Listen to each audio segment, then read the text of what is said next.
আমাদের স্লোগান নয়, আল্লাহু আকবার স্লোগান ইহুদিদের স্লোগান না, আল্লাহু আকবার স্লোগান মুসলমানদের স্লোগান। কি কথা ঠিক না? এই স্লোগান করে মুনাফিকের স্লোগান না।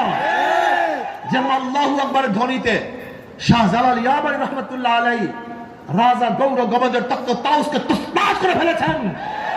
আজকে আমরা আল্লাহু আকবারের ধ্বনি দিলে গোটা বেঈমানদের, গোটা শয়তানদের কলিজার মধ্যে আঘাত লাগবে, ভূমিকম্প সৃষ্টি হয়ে যাবে ইনশাআল্লাহ। নারায়ে তাকবীর। হয় নাই আল্লাহু আকবার জোরে মারতে হবে। শোনেন, হ্যাঁ শোনেন মিয়া, দেখবেন ওয়ার্কশপে গেলে কোন পিনের মধ্যে যদি জন পরে আটকিয়ে যায়, তখন ওয়ার্কশপওয়ালা কি করে? কেমনে খুলে? আরো জোরে আওয়াজ দাও, গোটা বেঈমানদের কাঁপিয়ে দাও। মুসলমান স্লোগান তুলছে, কাফেররা পালিয়ে যাবে ইনশাআল্লাহ।